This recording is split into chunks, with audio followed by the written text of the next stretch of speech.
নাব্বেনি, আল্লাহ তাআলা এরপরে বলতেছেন শাস্তি থেকে রেহাই পাবে কারা, এটা আল্লাহ তাআলা জানাই দিয়েছেন। নাব্বে ইবাদি, আমার বান্দাদেরকে জানিয়ে দেন। হাদিসে কুদসি, নাব্বে ইবাদি, হে মুহাম্মদ সাল্লাল্লাহু আলাইহি ওয়াসাল্লাম আমার বান্দাদেরকে জানাই দেন আমার পক্ষ থেকে, আন্নি আনাল গফুরুর রহিম, আমি গফুর, এই কথা মানব জাতির জানাই দাও। আমি মাফ করে দিব, যে এটা জানাই দাও তোমরা, আমি ক্ষমা করে দেব, আমি ক্ষমাশীল। খুব খেয়াল করেন, কিন্তু বান্দাদেরকে আল্লাহ এইভাবে বলছেন, ইয়া ইবনে আদম লাউ বালাগাতিজ যুনুব। আমি এই হাদিসটা বলছি, আবার শুনেন। ইয়া ইবনে আদম, জানাই দেন ও বনি আদমের গোষ্ঠী, লাউ বালাগাত যুনুবুকা এনাতাস সামা, গুনাহ যদি তোর এনাতাস সামা, আকাশের সীমা 7 পর্যন্ত পৌঁছে যায়, এটা কি কোনো মানবের, একজনের না, তামাম পৃথিবীর মানব জাতির গুনাহ কি পর্যন্ত যেতে পারবে? 20 বিলিয়ন লাইট ইয়ার।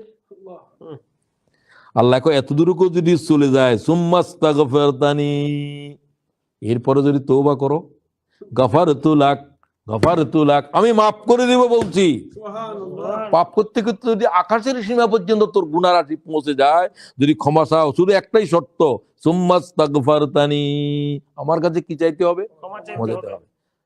যদি চাও, গাফারতু লাক ওয়ালা উবালি, আমি মাফ করে দেব, মাফ করে দিতে কোনো জাতির জিজ্ঞাসা করব না। হাদিসে কুদসি, গুরুত্বপূর্ণ বিষয়। এবার আমি বলবো ইস্তেগফারের শব্দ কি। কিছু আলফাজ আছে মসনুন, হাদিসে আছে, ওই শব্দগুলো জানতে ভালো। আপনার ভাষায় আপনি বলতে পারেন, আয় আল্লাহ আমি গুনাহ আর করব না, আমি মাপ চাই, এটাও ইস্তেগফার। মসনুন হওয়া কোনো জরুরি নয়, মসনুনগুলো বলতে পারলে ভালো। এগুলো আল্লাহ এবং রসুলে আমাদেরকে শিখিয়েছেন, আদম আলাইহিস সালামের শিখিয়েছেন, মুহাম্মদ রাসূলুল্লাহ হাদিসের ভিতরে শত শত আলফাজ বলেছেন। তো তার থেকে আপনাদের কিছু বলি। আল্লাহুম্মা গফিরলি, এটা বুখারীর মধ্যে আছে।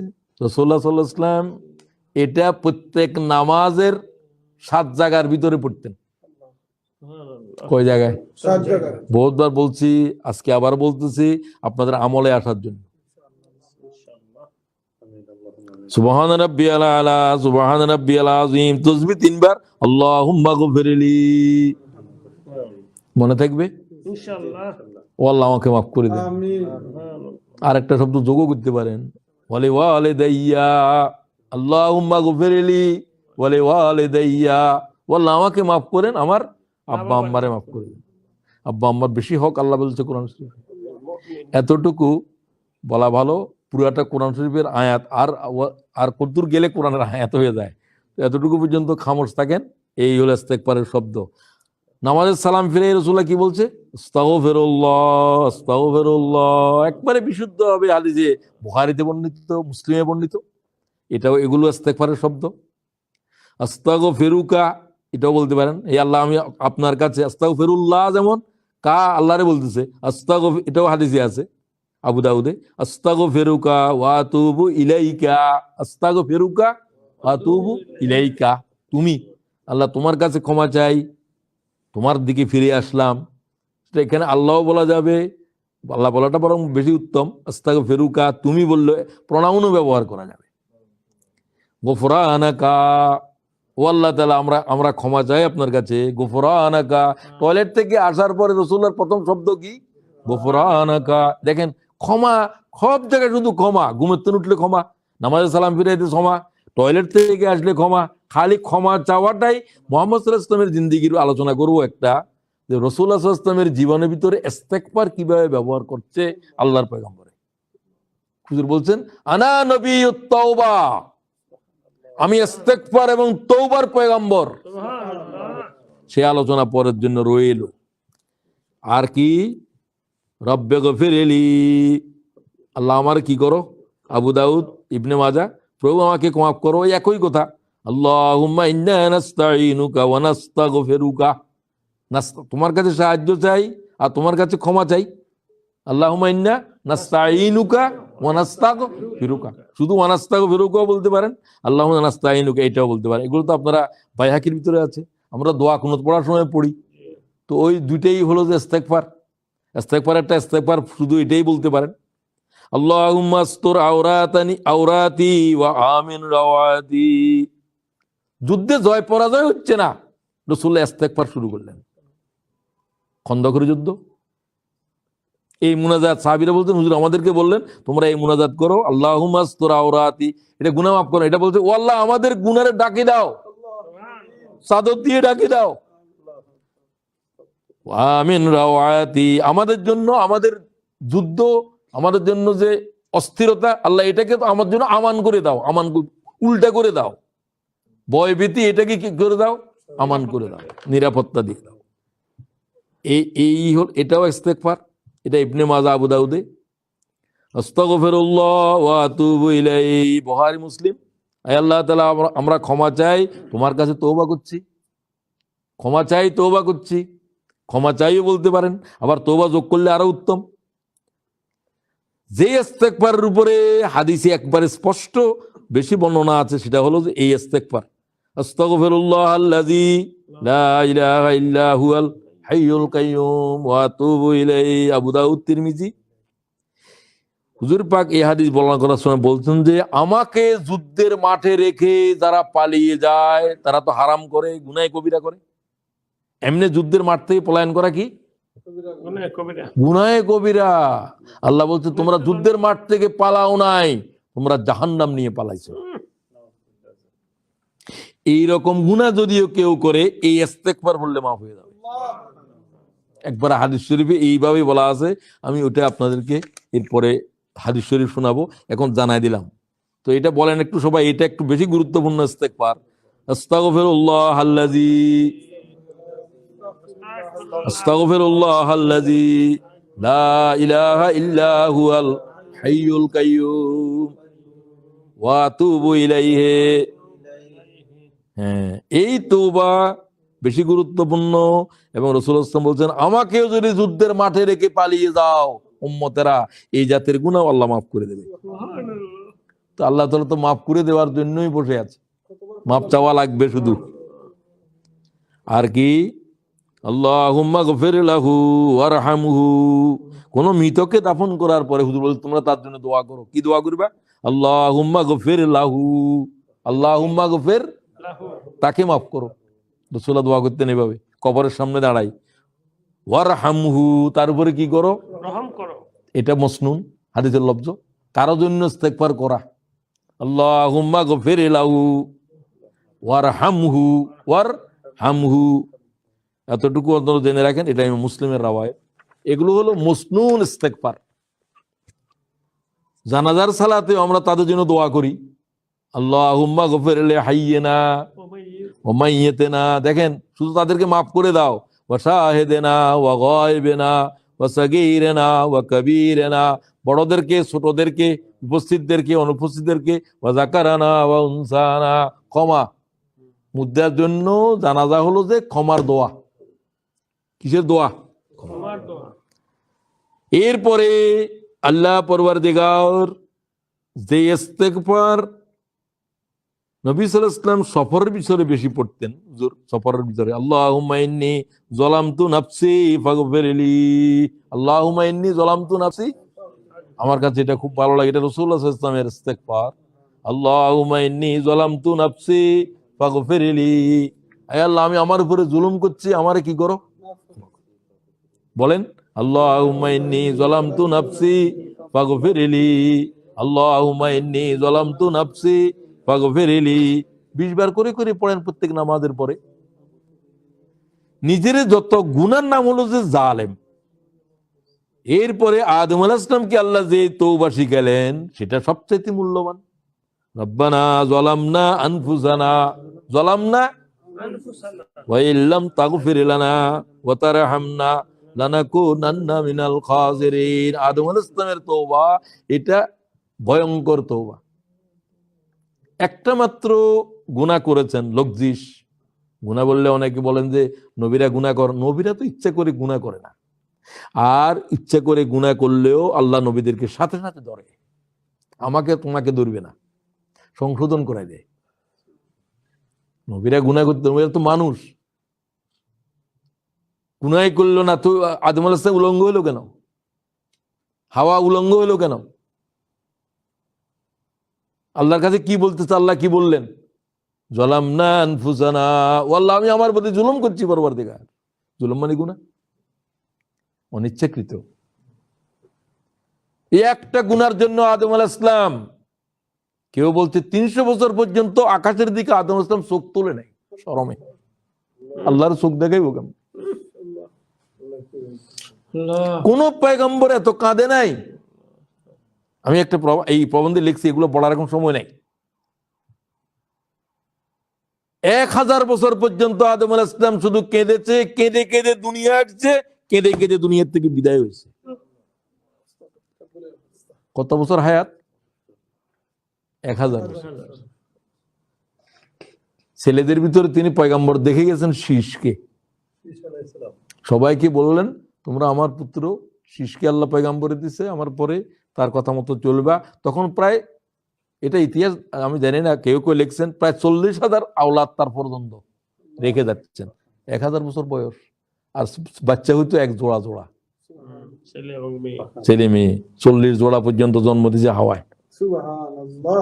প্রথমটার সাথে যে মেয়ে, এটা পরবর্তীর সাথে বিয়ে হবে, পরবর্তীটাতে যে ছেলে, এটা আগেরটার মেয়ের সাথে বিয়ে হবে। এইভাবে ডাইরেক্ট গুলো হইতো না। হাবিল কাবিলের তোমার আমার এই জন্য, হাবিলের সাথে যেটা হয়েছে সেটা কাবিলের জন্য, কাবিলের সাথে যেটা হয়েছে সেটা হাবিলের জন্য, যেটা সেটা তার সাথে হয়েছে সেটা সুন্দরী, সে তারে বিয়ে করবে। না হলে হাবিলের হত্যা করে ফেলবে। এই হত্যা হলো তাও মেয়ে গঠিত কারণে। দুনিয়ার প্রথম হত্যা কি নিয়ে হয়েছে? ফিতনাতুন নিসা। তখন দুনিয়ার খুন হয় না, এই প্রথম খুন, তাও এই কারণে। আল্লাহ মাফ করে দাও, কি ভয়ঙ্কর জিনিস। আদম আলাইহিস সালাম এত কাঁদছেন যে আমার কাছে মনে হয় 1,24,000 পয়গম্বরের চোখের পানি জমা করলে যা হবে, আদম আলাইহিস সালামের চোখের পানি এর চেয়ে বেশি। শীষ আলাইহিস সালাম বলছেন যে, ও আব্বা, মৃত্যুর বিছানায় কেন এত কাঁদতেছো তুমি? 1000 বছর পর্যন্ত কাঁদছো না? তোমার আল্লাহ মাফ করে দিয়েছে যে কোরআন শরীফে, আল্লাহ তোমার কিতাবে ওই করে দিছে। তোমারে আল্লাহ মাফ করে দিয়ে আল্লাহ তাআলা পয়গম্বর দিয়েছে। পয়গম্বর দিয়েছে তো পরে, দুনিয়া আসার পরে আরো মর্যাদা দিয়েছেন। তুমি আর এত কাঁদো কেন? তুমি আল্লাহর চোখ দেখাবো কেমনে? আমার আল্লাহ কিভাবে দয়া করে বানাইছেন, কত মায়া করে বানাইছেন। আমাকে সমস্ত মালায়েকার সিজদা করার নির্দেশ দিয়েছে। যারা হাজার হাজার বছর ইবাদত বন্দেগী করছে, তাদের চোখের সামনে আমাকে বানাইছে। আল্লাহ বলছে যে আদমের সিজদা করো। সুবহানাল্লাহ। আল্লাহ আদমকে এত জ্ঞান দিয়েছে। ওয়া আল্লামা আদমাল আসমা কুল্লাহা। আমি কি করে আল্লাহর নাফরমানি করলাম? আমি কি করে আল্লাহ তাআলার হুকুম লঙ্ঘন করলাম? শুধু এই কথার উপরে কাঁদতেছে 1000 বছর পর্যন্ত। আর 1000 বছর ক্রন্দনের পর যখন দুনিয়ার থেকে চলে যাচ্ছে, তাও ক্রন্দন করে করে, কেঁদে কেঁদে দুনিয়া আসছিল, কেঁদে কেঁদে দুনিয়ার থেকে যাচ্ছে। সুবহানাল্লাহ বিহামদি। তাকে আল্লাহ তাআলা যে ইস্তেগফার শিখেছেন গোটা উম্মতের জন্য, তার আদম আলাইহিস সালামের তামাম আওলাদের জন্য। রব্বানা যালামনা আনফুসানা ওয়া ইল্লাম তাগফির লানা ওয়া তারহামনা লানাকুনান্না মিনাল খাসিরিন। এর প্রত্যেকটা শব্দ আল্লাহ শিখিয়ে দিয়েছে। সুবহানাল্লাহ, সুবহানাল্লাহ। এটা সব ইস্তেগফারের চাইতে গুরুত্বপূর্ণ। সবার জানা আছে আশা করি। এটা মুনাজাত, মানে ইস্তেগফারের মুনাজাত। এরপরে গুরুত্বপূর্ণ ইস্তেগফার হলো মাছের পেটের ভিতর।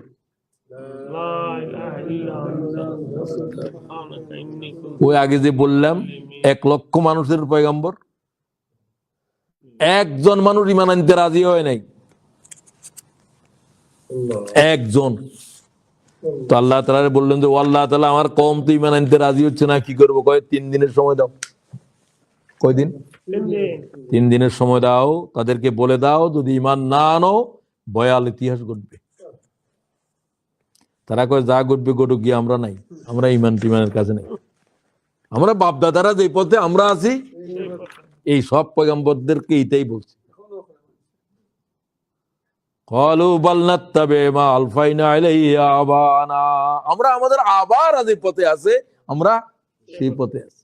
বাপদাদারা যে পথে, আমরাও সেই পথে। আল্লাহকে বাপদাদারা কুফরি করলে তোরাও কুফরি করবি, বাপদাদারা নাফরমানি করলে তোরাও নাফরমানি করবি। আমি কিতাব নাযিল করছি কেন? পয়গম্বর আসলো কেন পৃথিবীতে? তোর বাপদাদার যদি যথেষ্ট হতো তো পয়গম্বর পৃথিবীতে আসলো কেন? না, কেউ শুনবে না।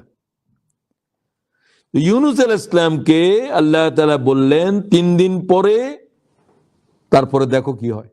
বললো যে 3 দিন পরে তোদের উপর আল্লাহর গজব আসবে, কিছু থাকবে না। চলে গেলেন নবী। মেঘ, গজবের মেঘ আকাশ ছেয়ে গেল, ভয়াল টর্নেডো বয়ে যাবে। এর আগে প্রস্তুতি। গোটা জাতি মন করলো যে আমার নবী আমাদেরকে তো এই বলছিল, আমরা তো তার কথা ঈমান আনি নাই, এখন তো নবীও নাই, কি করবে? সব মাঠের ভিতরে জমা হোক, মুরব্বীরা কইল ছেলে মেয়ে যা আছে সব আসো এখানে। মেয়েদেরকে ছেলেদের থেকে আলাদা আলাদা দাঁড়াও, বাচ্চাদেরকে থেকে মাদেরকে জুদা করো। দেখেন, খেয়াল করেন, প্রত্যেকটা দুগ্ধপোষ্য সন্তানকে মায়ের থেকে জুদা করে তাদেরকে কানতে দাও দুগ্ধের জন্য। গরুর ছোট বাচ্চা, দুধের বাচ্চা বা থেকে জুদা করো। এটা এখনো করে যখন ইস্তিসকার জন্য মুনাজাত হয়। এটা নূহ আলাইহিস সালামের জাতিরা শিখাইছে, আল্লাহ এটা কোরআনে বলছে। এদের ক্রন্দন, বাচ্চাদের ক্রন্দন, গরু বাছুরের ক্রন্দন আল্লাহর আরশে উঠতে শুরু করলো। এরা হাত নামাচ্ছে না। আর ও আল্লাহ, আমাদের নবীও নাই, আমরা ঈমান আনলাম, আমরা গুনাহ মাপ চাই, আমরা আর নাফরমানি করব না। নবী ছাড়া সমগ্র জাতি আল্লাহর কাছে তাদের বাছুরেরা, তাদের দুগ্ধপোষ্য সন্তানদের চিৎকার আল্লাহর আরশ কাঁপতেছিল। আল্লাহ গজবের মেঘ সরাই দিল। আল্লাহ তাআলা বললেন, আমি একটা মাত্র জাতিকে আমার অবকাশ, আমি তাদেরকে যে অবকাশ দিলাম, একটা মাত্র জাতি আল্লাহ তাআলার কাছে জাতিগতভাবে তওবা করেছে। 1,10,000 উম্মত সব ঈমান আনছে, নবী ছাড়া। নবী নাই, নবী তো আগে দাওয়াত দিছে। নবী যখন কি 3 দিন পরে শোনাচ্ছে এদের উপরে গজব আসে নাই, আল্লাহর জিজ্ঞাসা করা দরকার না? ও আল্লাহ, আমি এখন কি করবো, আবার কি যাবো না কি করবো? তোমার তো এই জাতির কাছে পাঠাচ্ছে, তুমি কোথায় যাবে? কিন্তু পয়গম্বর কাছে লজ্জা আসলো যে আমি বলছি 3 দিন পরে গজব আসবে, এখন আমি কেমনে যাবো? কইবো যে তুমি কি দাওয়াত দিতে আসছো? আসলে তো যাই বলুক না কেন, তারা তো এই জাতির জন্য পাঠানো হয়েছে। তো আরো ভালো কথা না যে সবাই ঈমান আনছে, এখন আগে একজনও আনে নাই। এই যে ইস্তেহাদ, এটাকে এই ইস্তেহাদি খাতা, এটাকে বলা হয় যে ভুল হচ্ছে নবীর, চিন্তাগত কারণে, কোনো অন্য কিছু নয়। তিনি দরিয়া পাহাড়ে মনে হচ্ছে আমি চলে যাবো, গিয়ে তারা ভালো হয়েছে তো ভালো হয়েছে। কিন্তু নবী কিভাবে যেতে পারে? নবী হিজরত করতে হলে কারো অনুমতি লাগবে। রাসূলুল্লাহ বললেন যে সবাই হিজরত করো, আমি আল্লাহর হুকুম ছাড়া তো যেতে পারবো না। শুধু আবু বকরকে বললো যে আমার যখন হুকুম হয় তোমাকে ডেকে নেব, আর সব হিজরত করে ফেলছে তখন। পয়গম্বর যেতে পারবে না? পয়গম্বর তো আল্লাহর হুকুম ছাড়া যদি জবাই হয়ে যেতে হয়, জবাই হয়ে যাবে, যেতে পারতেন। নবুয়ত সাংঘাতিক জিনিস। আল্লাহ কয় কি, ইউনূস চলে যাচ্ছে। আল্লাহ বলছে যে ফলাইয়া চলে যাচ্ছে, কোরআনের শব্দ পলাতক শব্দ বলছে। এই যে চলে যাচ্ছে, মাসওয়ালা বলছেন, আবাকাও বলছেন, আল্লাহ তাআলাই বলছেন। তো তিনি যে চলে যাচ্ছেন, তিনি কি চলে যেতে পারবেন?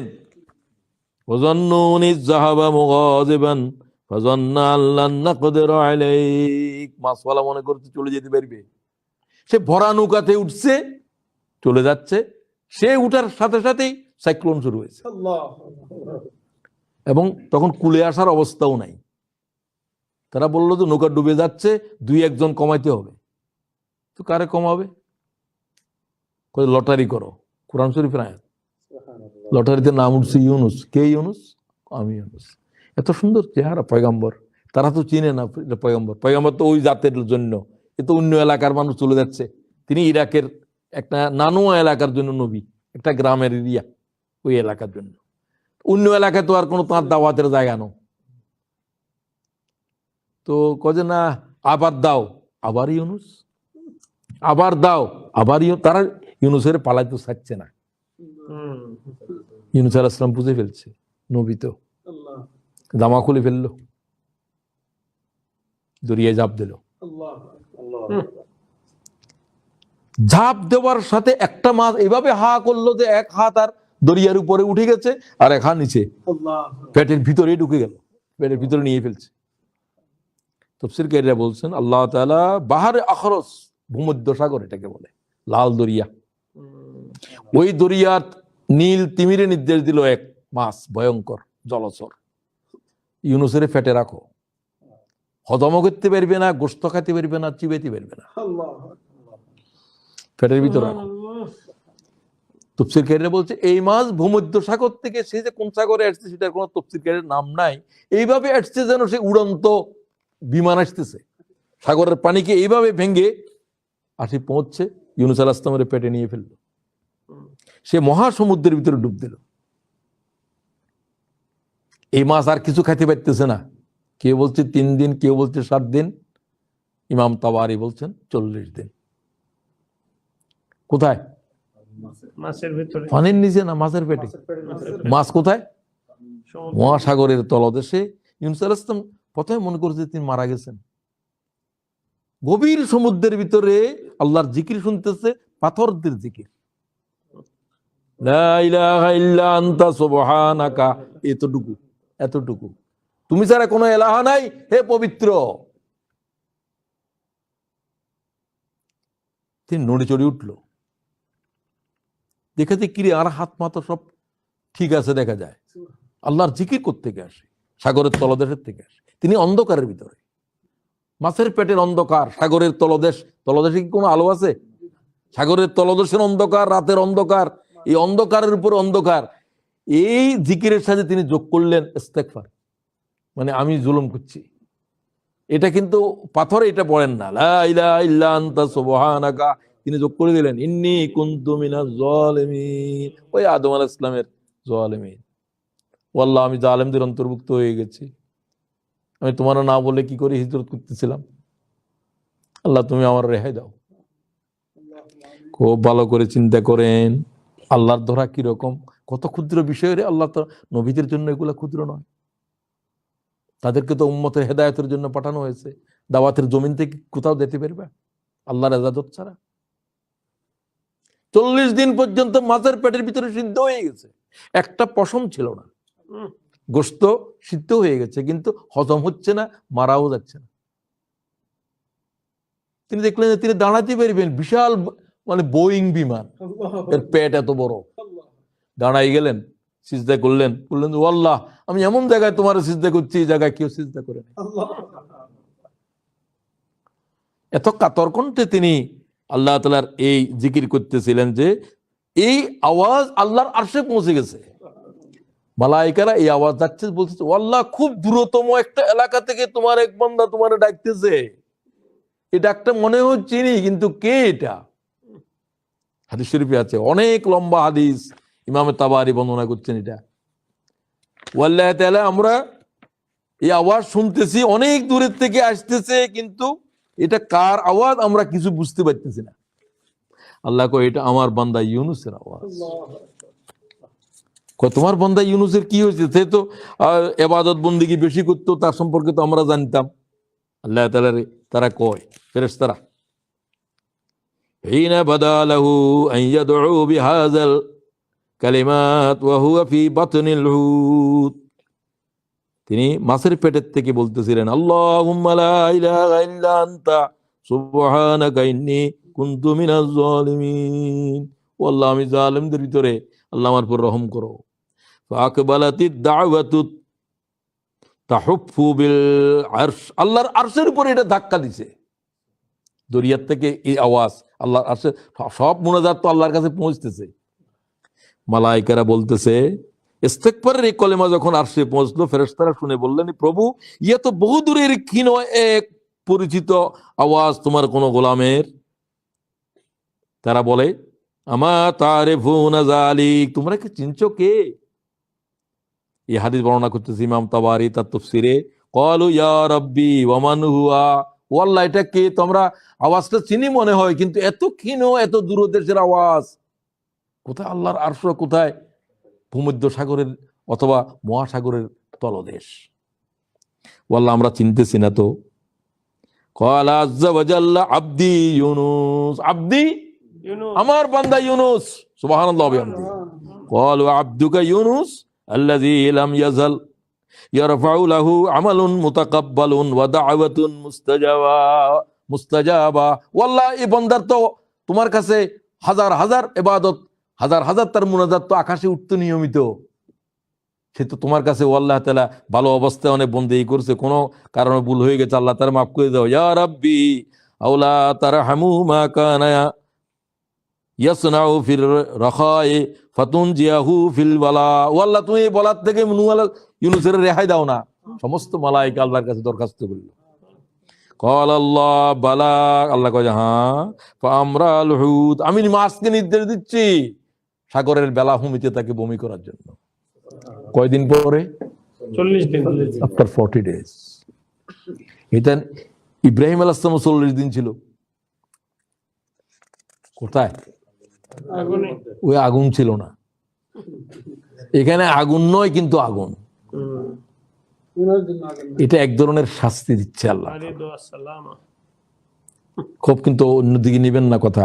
আল্লাহ তাআলা রাসূলুল্লাহ হাদিস বর্ণনা করার পর বললেন, তোমরা ইউনুস ইবনে মাত্তার সম্পর্কে কোনো খারাপ ধারণা নিও না।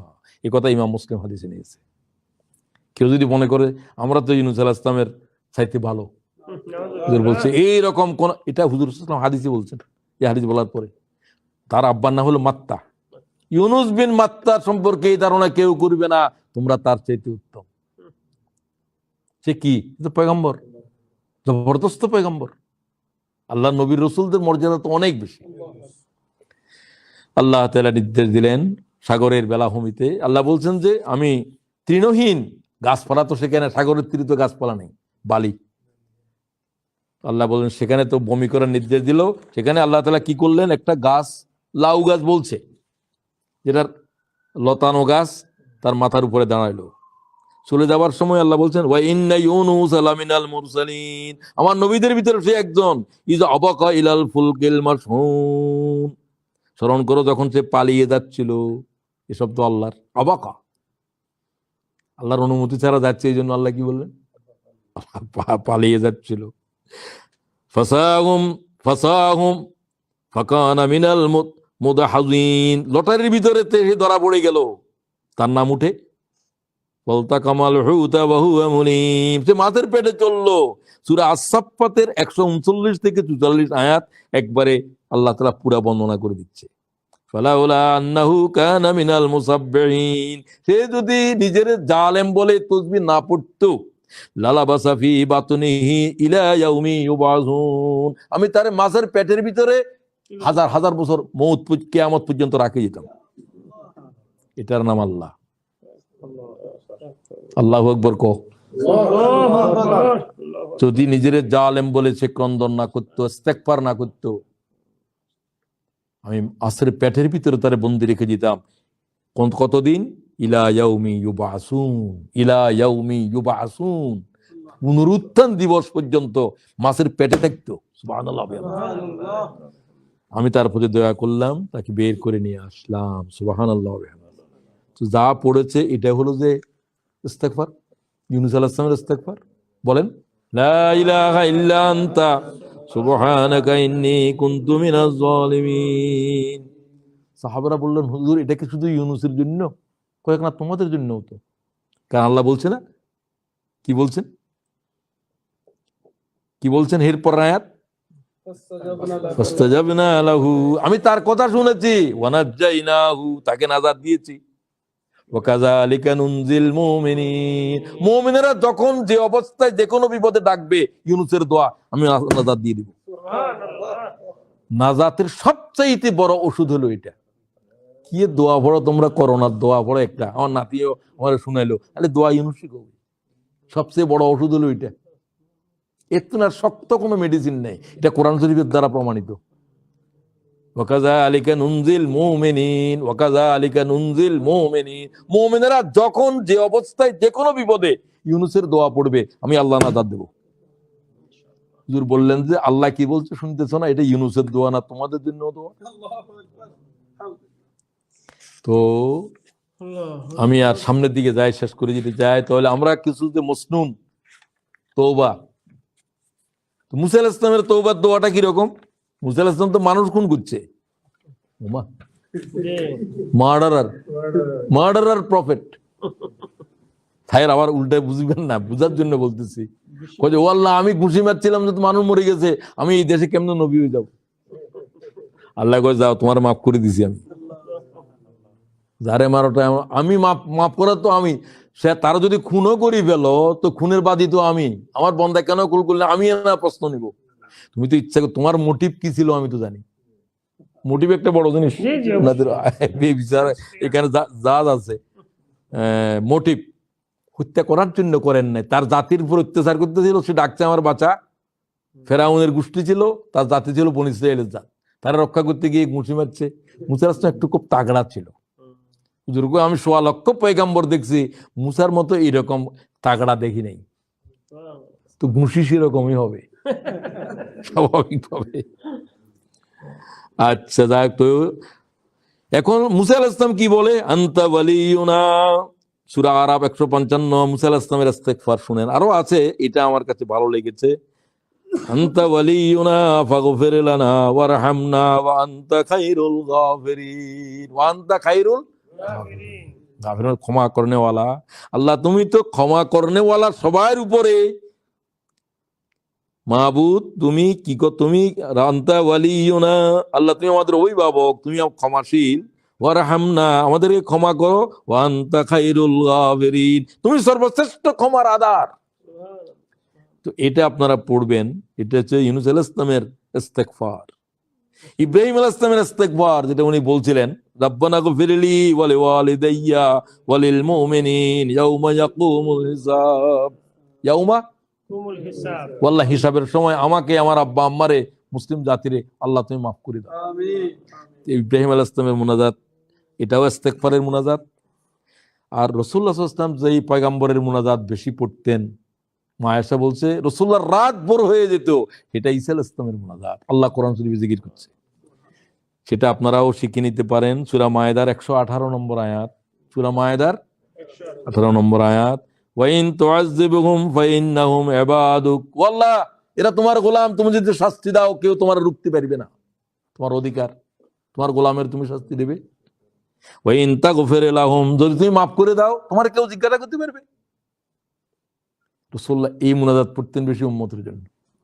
ইন তুআযযিবহুম ফাইন্নাহুম ইবাদুক ওয়া ইন তাগফির লাহুম ফাইন্নাকা আনতাল আজিজুল হাকীম। আল্লাহ, তুমি আজিজুল হাকীম, তুমি যদি মাফ করে দাও তোমার বান্দারে কে তোমার জিজ্ঞাসা করবে? তাহলে নবীদেরও কিছু ইস্তেগফার। আর আগেই বলেছি, ইস্তেগফারের জন্য মুসলিম শব্দ ছাড়াও ইস্তেগফার হবে, ইস্তেগফার হবে। আমি ও আল্লাহ তাআলা অসংখ্য গুনাহ করেছি, মাহবুদ আর গুনাহ করব না, আমারে মাফ করে দাও, এটাও কি ইস্তেগফার। ইলাহি গরকে দরিয়ায়ে গুনাহম তুমি দানি ওয়াকুদ হস্তি গওয়াহম। কাসম নানো তুই মুনাজাত করে রাতের শেষে ইস্তেগফার, ইলাহি গরকে দরিয়ায়ে গুনাহম, ও আল্লাহ, আমার গুনাহ সাগরের পানির চাইতে বেশি, আর মাফ করে দাও পরবর্তীকালে। ইলাহি গরকে দরিয়ায়ে গুনাহম তুমি দানি ওয়াকুদ হস্তি গওয়াহম। ও আল্লাহ, আমি আমার গুনাহকে স্বীকৃতি দিছি। তওবার একটা নিয়ম হলো গুনাহ স্বীকৃতি দেওয়া। আদম আলাইহিস সালাম কি বললেন? আমি জুলুম করেছি। সব পয়গম্বর কি বলে? জুলুম করেছি। নিজেরে বলা, ও আল্লাহ, আমি সব গুনাহ আমি করেছি, আমি আমার গুনার সাক্ষ্য দিচ্ছি, শাহাদাত দিচ্ছি। ইলাহি গরকে দরিয়ায়ে গুনাহম তুমি দানি ওয়াকুদ হস্তি গওয়াহম। এরপরে বলেন, আমি হাজার হাজার বার তওবা করছি, হাজার হাজার বার লঙ্ঘন করছি, ও আল্লাহ, তারপরেও তোমার কাছে আসবো, আর তো ক্ষমা করার কেউ নেই। তো এটাও তওবা। এটা কি তওবাকে আপনি আপনার ভাষায় বলতে পারেন। মুসলিম শব্দ যদি জানা থাকে ভালো, সেগুলো তো শিখিয়ে দিলাম, নিজের ভাষায় বলতে পারে। আম্বিয়াদের জীবন থেকে শুধু 2টা পয়গাম্বরের সংক্ষিপ্ত কথা দিয়ে শেষ করে দিয়েছি।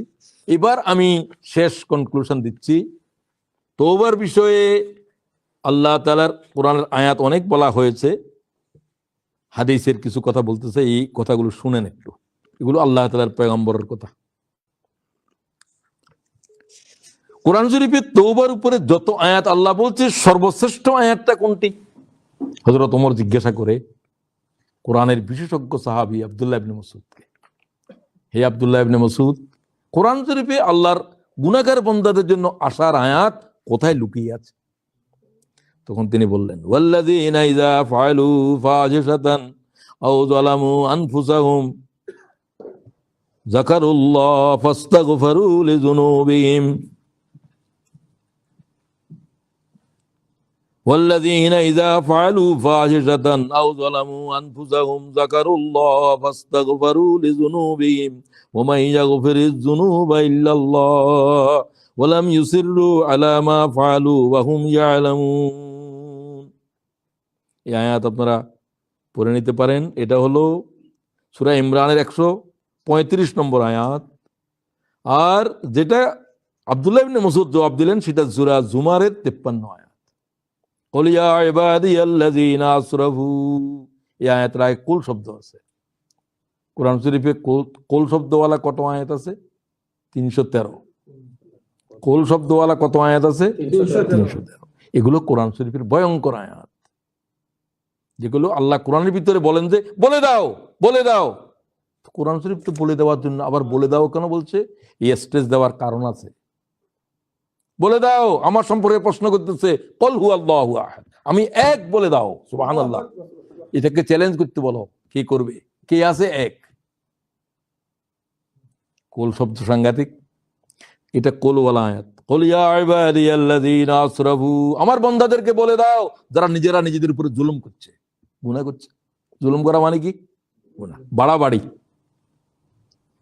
লা তাকনাতু মির রাহমাতিল্লাহ, তারা যেন আল্লাহর দয়া থেকে কি হয়? ইন্নাল্লাহা ইয়াগফিরুয যুনুবা জামিয়া, আমি আল্লাহ সব গুনাহ মাফ করে দেব। জামিয়া, সুবহানাল্লাহ। গুনাহ যেটা করছে সেটা নয়, যত গুনাহ আছে সব মাফ করে দেব। সুবহানাল্লাহ বললেন না কেন? ইন্নাহু হুয়াল গফুরুর রহিম। ইন্নাহু হুয়া, খুব খেয়াল করেন, তিনি এবং তিনি মাফকারী। সুবহানাল্লাহ বিহামদিহি। ইন্নাহু হুয়াল গফুরুর রহিম, আর কোন গফুর নাই।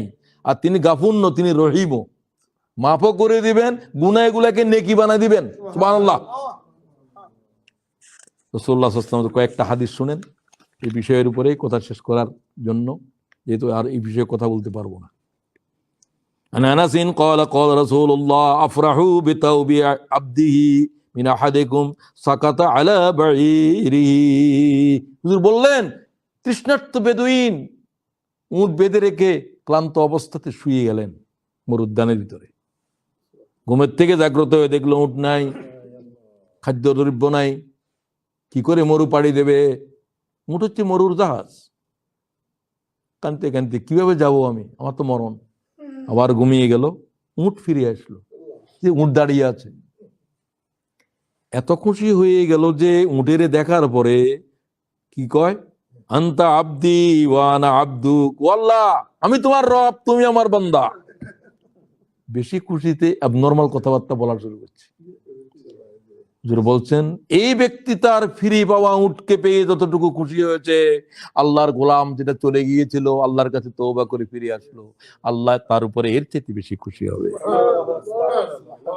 একটা বান্দারে নিয়ে আসুন আল্লাহর কাছে এরকম, এই একটা বান্দার উপরে আল্লাহ যে খুশি হবে, তোমার নাজাত আল্লাহ এটাই কাফি। কথা কি বোঝা গেল? আল্লাহর হারিয়ে দেওয়া গোলাম আল্লাহর কাছে নিয়ে আসো। হুজুর সাল্লাল্লাহু আলাইহি ওয়াসাল্লাম এই হাদিস ইমাম বুখারী বলছেন, বাঈর, একটা উট হারিয়ে গিয়েছে আবার যে ফিরে আসলো, এই জন্য বেদুইন যতটুকু খুশি হলো, আল্লাহর কোন গোলাম যখন আল্লাহর কাছে ফিরে আসে, গুনার 30 বছর 40 বছর গুনার হায়াত, গুনাহ নাই, যে কোনো অপরাধ একটাও নাই, যত রকমের অত্যাচার, জুলুম, ব্যভিচার, খুন, মার্ডার সব করছে। কি হয়েছে? তোমার গুনাহ কি আকাশ পর্যন্ত পৌঁছছে? আকাশের ছাদ পর্যন্ত গেছে? তুমি কি মনে করছো তোমার গুনার দরিয়াকে আল্লাহ তাআলার ক্ষমা অতিক্রম করতে পারে না? লা তাকনাতু মির রাহমাতিল্লাহ। শয়তান নিরাশ হয়ে গিয়েছে। ও বান্দারা, তোরা নিরাশ হয়ে যাচ্ছে না। শয়তানের কাজ হলো যে নিরাশ করে দেওয়া। শয়তান সবসময় এটা করে, খালি নিরাশ করে, তোমার এটা হবে না, তোমার যখনই নিরাশ করে তখন আস্তাগফির পড়বা, শয়তান আসছে তোমার কাছে। এই হাদিস দিয়ে শুরু করলাম। এই হাদিস থেকে সবাই বুঝলেন, এবং এই হাদিসে কি জাতের খুশি হয়েছে সেটা পর্যন্ত বর্ণনা আছে। আর দুই একটা হাদিস শুনেন, অনেক হাদিস আছে আমার এখানে আজকে। ইয়া আবদি ইন্নী হাররামতু যুলমা আলা নাফসি ওয়া জাআলতুহু বাইনাকুম মুহাররামান ফালা তাযালামু। আল্লাহ বলেন, ই আমার বান্দা, জুলুমকে আমি আমার উপরে হারাম করছি। কি? আল্লাহ নিজের উপরে কিছু জিনিস হারাম করে, হালাল করে। কে করে? নিজে। আল্লাহ আমি আমার উপরে কি হারাম করছি? আমি কারো উপরে জুলুম করবো না, আমার বান্দাদের উপরে। তোমরাও করিও না। ইয়া ইবাদি কুল্লুকুম দাল্লুন, হে মানব, জানিয়ে দাও সব মানুষ তোমরা গোমরাহ, পথ হারা। সে শুধু পথ পায়, আমি তারে পথ দেখাই। ওয়াজাদাকা দাল্লান ফাহাদা, রাসূলুল্লাহ কয়, ওয়াজাদাকা দাল্লান ফাহাদা। তুমি পথ খুঁজতেছিলে, তো পথ খুঁজতে কে? যে পথ পাচ্ছে না, কি করে মানবতার মুক্তি আসবে? ওয়াজাদাকা দাল্লান ফাহাদা, আমি কি করলাম? পথ দেখিলাম। পথ দেখাইলাম। তো সবাইকে পথ দেখায় কে? খুব ভালো করে শুনেন। ইয়া ইবাদি কুল্লুকুম জায়ুন ইল্লা মান আতআমতুহু, তোমরা সব ক্ষুধার্ত, সে শুধু খেতে পারে আমি যারে খাওয়াই। আমার কাছে খাবার চাও, আমি তোমাকে খাওয়াবো। ফাস তাতঈমুনি উতঈমকুম, আমার কাছে খাদ্য চা, আমি খাওয়াবো। সুবহানাল্লাহ। আমি তম জগতের খাওয়াইতে আছি, তমাম মখলুকের খাওয়াইতে আছি। তোর জন্য কি আমার রিজিক নেই? তুই আমার কাছে চা। ইয়া ইবাদি কুল্লুকুম আরিন ইল্লা মান কাসাউতু, সব উলঙ্গ, কারো কাছে বস্ত্র নাই। লক্ষ লক্ষ মানব আফ্রিকার জঙ্গলে থাকে, যাদের কোনো বস্ত্রই নাই, অনুভূতিও নাই, পাতা পুতা নিয়ে থাকে। আল্লাহ কয়, আমি যাকে বস্ত্র পরাইছি সে বস্ত্র পরছে। তোমরা আমার কাছে তোমাদের 70 টাকার শীত বস্ত্র সব কিছু আমার কাছে চাও, আমি তোমাদেরকে বস্ত্র পরাবো। শেষে বলে, ইয়া ইবাদি ইন্নাকুম তুখতিউনা বিল্লাইলি ওয়ান নাহার, তোমরা রাত্রে দিন নাফরমানি করতেছো, সূরা রাত্রে দিনে গুনাহ করতেছো। ওয়া আনা আগফারুয যুনুবা জামিআ, রাতেও গুনাহ করতেছো, দিনেও করতেছো, আর আমি আল্লাহর কাছে ফিরে আসো, গুনাহ মাফ করব, আমি ছাড়া আর কেউ নাই। ফাস্তাগফিরুনি আগফার লাকুম, ফাস্তাগফিরুনি আগফির লাকুম, আমার কাছে মাফ চাও, আমি ক্ষমা করে দেব। রাওয়াহু মুসলিম। তাহলে কার কাছে ক্ষমা চাইতে হবে? ক্ষমা করে আল্লাহর বান্দা তুমি আল্লাহর হুকুম অবমাননা করছো, কে ক্ষমা করবে? কোন পয়গম্বর ক্ষমা করতে পারবে? এই হাদিস মনে রাখেন। قال رسول الله صلى الله عليه وسلم انزل الله على امانين امتي, আমাকে দিয়ে আমার উম্মতের দুইটা আমানত, প্রতিরক্ষা বুহ আছে আমার উম্মতের উপরে, আমার কারণে দেওয়া হয়েছে। খুব ভালো করে হাদিসটা খেয়াল করেন। ওয়ামা কানাল্লাহু লিয়াযযিবাহুম ওয়া আনতা ফীহিম, একটা হচ্ছে আমি যতক্ষণ আছি আমার উম্মতের উপরে কোনো গজব আসবে না, আমি তাদের প্রতিরক্ষা। এক নম্বরে কে? আল্লাহ, রাসূল বলছেন, আমি যতক্ষণ আছি ততক্ষণ পর্যন্ত আমার উম্মতের উপরে আল্লাহ কোনো গজব দেবে না। তাহলে গজবের জন্য প্রতিরক্ষা কে? তো আমি তো অন্তকাল থাকবো না, তো আমার উম্মতের জন্য দুইটা প্রতিরক্ষা, আমান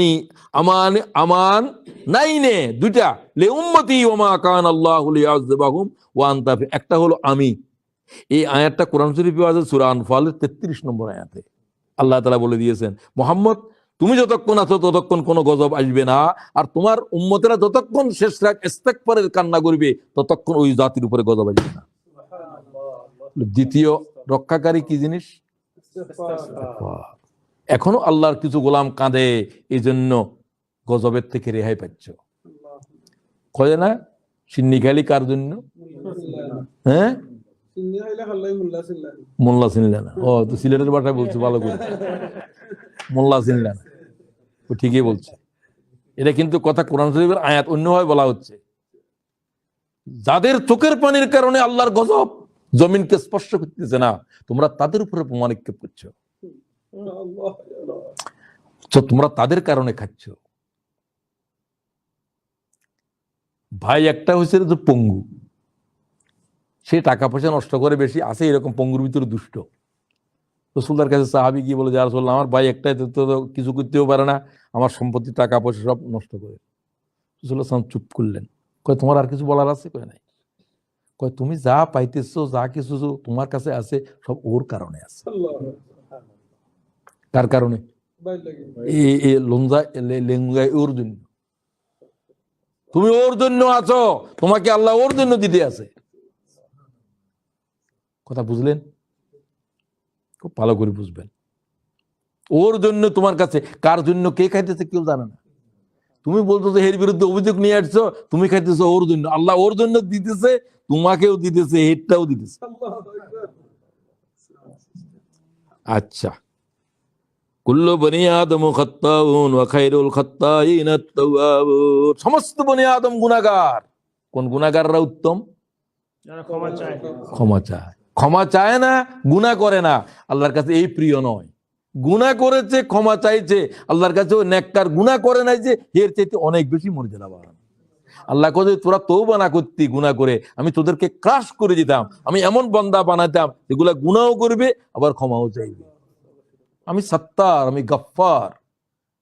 আমার এই গুণ কিভাবে প্রকাশ পাবে তোরা যদি গুনাহই না করস? মালায়েকাদের জন্য কি গফফারের প্রয়োজন আছে? না, তারা মানুষের জন্য দোয়া করে, তারা তো কোনো অপরাধ করে না। এরপরে আল্লাহুম্মা গফির লাহু, এই জন্য অন্যদের জন্য দোয়া করা এটাও দোয়ার একটা গুরুত্বপূর্ণ বিষয়। উন্নতির জন্য দোয়া করবেন। বিশেষ করে এই হাদিসটা একটু শুনেন। আমরা আমাদের আব্বা, আমাদের আম্মা, আমাদের যারা আপনজন, যারা দুনিয়া থেকে চলে গিয়েছে, এদের বিষয়ে আমাদের একটা কথা আজকে, এই তাদের জন্য ক্ষমা করাটা যে কি গুরুত্বপূর্ণ বিষয়, এটা একটু শুনেন। আব্বাস ক্বালা ক্বালা রাসূলুল্লাহ মাল মাইয়িতু ফিল কবরে ইল্লা কাল গরীক। রাসূলুল্লাহ বললেন, যাদেরকে মাটিতে দাফন করেছো তারা হচ্ছে সাগরে নিমজ্জমান মানুষের মতো। যার কিস্তি ডুবে গেছে, কিছু খড়কুটা ধরে বাঁচতে যায় আটলান্টিক দরিয়ার মাঝখানে, স্টিমার কি হয়ে গেছে, টাইটানিক কি হয়ে গেছে, খুব হুজুর রাসূলুল্লাহ মেসাল শুনেন। মাল মাইয়িতু ফিল কবরে ইল্লা কাল গরীক। গরীক মানে ডুবন্ত জাহাজের যাত্রী। জাহাজ ডুবে গেছে, তারা এখন কাঁপাচ্ছে, পানি আর ভিতরে আছে। আল মুতাগাউওয়িস ইয়ান্তাজির, ওই কবরস্থ মানুষগুলো, ইয়ান্তাজিরু তালহাকুহু মিন আবিন আও উম্মিন আও আখিন আও সাদিকিন, তাদের বাবা, তাদের মা, তাদের ভাই, তাদের আপনজনেরা যার যেরকম আছে, তাদের জন্য কোনো দোয়া করবে, এই ইন্তজার করতে আছে। কবে আমাদের জন্য দোয়া করবে? সূরা ফাতিহা পড়ে বলবে, আমাদের জন্য হাত তুলবে। ফাইজা লাহিকাতহু, যখন তাদের কানা হাব্বা ইলাইহি মিনাদ দুনিয়া ওয়া মা ফিহা, যখন তাদের জন্য তোমরা কিছু দোয়া পাঠাও, সমগ্র পৃথিবীর চেয়েও তারা এই জিনিসের দামি মনে করে। তারা তো কোনো পোলাও খায় না, বিরিয়ানি খায় না, তাদের কিচ্ছু নাই। এখন তোমাদের দোয়া তাদের জন্য অবলম্বন। ওয়া ইন্নাল্লাহা তাআলা লাইউদখিলু আলা আহলি কুবুরি মিনাদ দুআয়ে আহলিল আরদি আমসালিল জিবাল। ওই সাগরে নিমজ্জমান মানুষ যখন দোয়া পায়, মা একটা দোয়া করেছে ছেলের জন্য, অথবা মায়ের জন্য সে পড়েছে মৃত ব্যক্তির জন্য, আল্লাহ তাআলা তার সামনে একটা পাহাড়ের মতো এটাকে হাজির করে দেয়। সে এটাকে ধরে অবলম্বন করে বাঁচতে চায়, আল্লাহ আমার আযাবের কমায় দাও। খুব ভালো করে শুনেন এটা। ওয়া ইন্না হাদিয়াতাল আহইয়া, হাদিয়াতাল আহইয়া, জীবন্ত মানুষের ইলাল আমওয়াত, মৃতদের জন্য যত হাদিয়া আছে, আল ইস্তিগফারু লাহুম, তাদের জন্য ক্ষমা চাওয়ার চাইতে আর বড় কোনো হাদিয়া নেই। কারোর জন্য কারো পাঠিয়ে গেলেন হাদিয়া, তো মৃতদের জন্য হাদিয়া কি? সুস্পষ্ট আল্লাহর পয়গম্বর হাদিস বর্ণনা করতেছে, ইমাম বাইহাকি হাদিস গ্রহণ করেছে বিশুদ্ধ সনদে। মৃতদের জন্য পৃথিবীবাসীর সর্বোৎকৃষ্ট হাদিয়া আল্লাহর পয়গম্বর বলছেন ইস্তিগফার। তাদের জন্য দোয়া করার নিয়ম তো আগেই বলছি। মা হলে, বাপ হলে, আল্লাহুম্মা ওই রাব্বির হামহুমা, কবরস্থানে গিয়ে পড়ো। তো এটা একটু ভালো করে শুনেন। আমরা তাদের জন্য এই হাদিয়া, এই দোয়া, এই ইস্তিগফার, তাদের জন্য বড় দোয়া হলো ইস্তিগফার। ইবনে আব্বাস বলেন, ইস্তিগফার কি নিজের উপরে লাজেম করো, ইস্তিগফারের প্রত্যেকদিন পড়া হলো লাজেম করা। قال رسول الله من لازم الاستغفار جعل الله له من كل ضيق مخرجا। যে ইস্তিগফার, সকালেও ইস্তিগফার, বিকালেও ইস্তিগফার, হাঁটতে ইস্তিগফার, বসতে ইস্তিগফার, যদি ইস্তিগফারের ভিতরে থাকে তার জন্য তিনটা খুশখবরি। আবু দাউদ, আহমদ। এক, আল্লাহ তাআলা তার সমস্ত সংকটের মুক্তির পথ বাইর করে দেবে। যত সংকট দুনিয়ার উপরে আছে, ছেলের বিয়ে হচ্ছে না, চাকরি হচ্ছে না, মেয়ের বিয়ে দিচ্ছে না, এগুলো এক একটা সংকট। আল্লাহ বলছে এর সংকট ইস্তিগফারের ভিতর। 2 নম্বর, 2 নম্বর, সংকট নাই কোনো মানুষ আছে? এক একজনের এক এক ধরনের সংকট। ওমান কুল্লি হাম্মিন ফারাজা, এর যত টেনশন আছে আল্লাহকে সমস্ত টেনশনের ওষুধ হলো ইস্তেগফার। শুধু ইস্তেগফারুল্লাহ কও, আস্তাগফিরুল্লাহ আস্তাগফিরুল্লাহ, সব সময় আস্তাগফিরুল্লাহর জিকির করো। ওয়ারাযাকাহু মিন হাইসু লা ইয়াহতাসিব, ইস্তেগফারকারীর জন্য আমি আকাশের থেকে রিজিক নিক্ষেপ করে দেব। সুবহানাল্লাহ। সে কোত্থেকে রিজিক আসে সেও জানে না, সেও জানে না। আল্লাহ তাআলা আমাদেরকে শেষ হাদিসটা শুনেন, ইয়া ইবনে আদম, আল্লাহ তাআলা কো হাদিসে কুদসি, লাউ লাকিতানি মিসলাল আরদি খাতায়া, ও বনি আদম, জানা দাও হে মোহাম্মদ বনি আদমেরে, তোমরা যদি এক দুনিয়া শুদ্ধ গুনাহ নিয়ে আমার কাছে আসো, শুধু শিরক ছাড়া, গুনার ভিতরে কি নাই? শুধু একটা জিনিস ছাড়া যদি আসো, কতটুকু নিয়ে আসো? মিসলাল আরদে খাতায়া, দুনিয়া ভরা একজন মানুষের তামাম দুনিয়া শুদ্ধ গুনাহ লই গেছে শিরক ছাড়া। আর যত গুনাহ, চুরি ডাকাতি সব আছে, লা তুশরিকু বি শাইয়া, কিন্তু কি করে নাই? কয় তোর জন্য লাকিতুক বিমিল ইল আরদি মাগফিরা, আমি তোমার জন্য দুনিয়াতুন বড় বা দুনিয়া শুদ্ধ ক্ষমা নিয়ে হাজির হব। শুধু শিরক ছাড়া আসতে হবে। তাহলে গুনার ভিতরে সবচেয়ে ভয়ঙ্কর গুনাহ কি? শিরক, জুলমান আযীম। হ্যাঁ, আল্লাহ তাআলা শিরককারীকেও মাফ করে দেওয়ার জন্য বলছেন, ইল্লা মান তাবা, এই আয়াত শিরকের পরে, ইল্লা মান তাবা ওয়া আমানা ওয়া আমিলা আমালান সালিহা। ওই যে বললেন, ইল্লা মান তাবা ওয়া আমানা ওয়া আমিলা আমালান সালিহা ফাউলাইকা ইউবাদদিলুল্লাহু সাইয়্যাতিহিম হাসানাত ওয়া কানাল্লাহু গফুরার রহিমা। আমার বান্দা যদি শিরিক করার পরেও যদি তওবা করে ইস্তেগফার করে ভালো করে, আমি আল্লাহ তাআলা তার গুনাহ ক্ষমা করে দেব। গুনাহ, বেয়াদবি, জেনা, ব্যভিচার সব নেকি হয়ে যাবে। গাফুর হয়ে ক্ষমা করব, রাহিম হয়ে নেকি বানাই দেব। প্রিয় ভাই বোনেরা, আজকের এই দীর্ঘ আলোচনায় অনেক কথা রেখে দেওয়া হয়েছে, অনেক কথা বলা হয়েছে। একটা বৈঠকে একটা আলোচনায় সব কথা কোনো মানুষ গ্রহণ করতে পারে না, কষ্টও হয়। তো আমরা দীর্ঘক্ষণ চালাতে পারবো না। রাসূলুল্লাহ সাল্লাল্লাহু আলাইহি ইসলামের জীবনে ইস্তেগফার, এই আলোচনা মুলতবি রইল। নেক্সট আলোচনা হবে রমজান, যেহেতু শাবানের মাস, শাবান সম্পর্কে কিছু কথা হবে। শাবান সম্পর্কে প্রথম কথা হলো, এখন তো শাবান কি শুরু হয়ে গেছে না? শাবানের সবচেয়ে বড় ইবাদত হলো রমজানকে ইস্তেকবাল করা। কি দিয়ে ইস্তেকবাল করে? রোজা করে। মা আয়েশা বলছে, এরকম লাগাতার রোজা রমজান শরীফ ছাড়া রাসূলুল্লাহ শাবানে রেখেছেন, লাগাতার রোজা। তো আমি তো পারবো না, নিজেও পারবো না, আপনাদেরকে বলতে পারতেছি না। 3 দিন আর সপ্তাহে 2 দিন থাকি, এখন আরেকদিন বাড়া দিলে কিছু বাড়বে, অন্তত অর্ধেক পর্যন্ত পৌঁছবে ইনশাআল্লাহ। তো যারা অন্তত সপ্তাহে 2 দিন থাকেন না, তারা এই মাসে তো সপ্তাহে 2 দিন, বৃহস্পতিবার এবং একটা রোজা, নফল রোজা আল্লাহর বান্দাকে ৭০ খরিফা, ৭০ বছর তাকে জাহান্নাম থেকে দূরে নাবে। সুবহানাল্লাহ, সুবহানাল্লাহ। বিশুদ্ধভাবে এই হাদিস ইমাম মুসলিম বর্ণনা করেছে। একটা রোজা হলো জাহান্নাম থেকে নিষ্কৃতির এক অমোঘ উপায়। রোজা হলো তাকওয়া অর্জনের খোদাই ট্রেনিং। তো রমজান শরীফ আসার আগে সবচেয়ে বেশি রমজানকে কাম করার জন্য, শুধু একটা এবার শাবানের জন্য আমরা এই করি, রোজা রাখার জন্য একটু নিয়ত করি। সপ্তাহে 2 দিন আর মাসে 3 দিন, মধ্যখানে তো এমনি নেসফে শাবান গুরুত্ব আছে। মাঝখানে শাবানের দিনটা 14 তারিখ দিবাগত রাত, অনেক হাদিস আছে এটার উপরে। যারা কিচ্ছু পাইতেছে না, তুমি না পারলে তো তোমার সাথে আমি যুদ্ধ করতে পারবো না। আমি তো বহুত কিছু পাচ্ছি এবং বিশুদ্ধভাবে পাচ্ছি, শুধু বুখারীতে নাই। তো বুখারীতে তো বহু কিছু নাই। ইমাম বুখারী বলছে তো সব হাদিস আমি নিই নাই, আমি 1 লক্ষ সহিহ হাদিস আমার সিনার ভিতরে আছে, আমি হাদিস আনছি বুখারীতে ৭,০০০, আর ৯৩,০০০ হাদিস তো আমি নিই নাই। এটা আমার কথা নয়, বুখারীর এই উক্তি করতেছে, বুখারীর সরাদিনে লিখেছেন ইবনে হাজার আসকালানী। কোন কিতাব?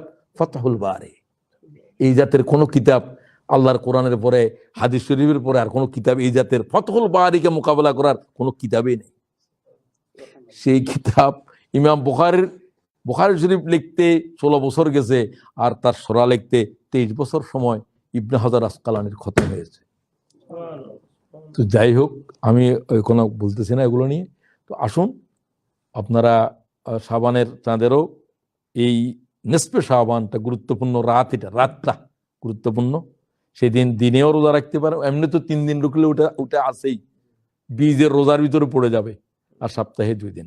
আল্লাহ তাআলা আমাদেরকে তৌফিক দান করুন। আমিন। সবাইকে ধন্যবাদ জানিয়ে, তো আপনারা একটু দাওয়াতি কাজ করতে হবে, একজন ভাইকে দাওয়াত দেন।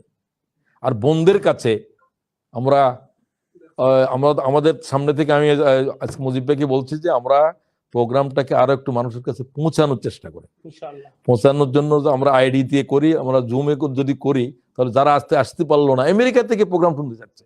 আলহামদুলিল্লাহ। আসসালামু আলাইকুম রহমতুল্লাহ। আসসালাম।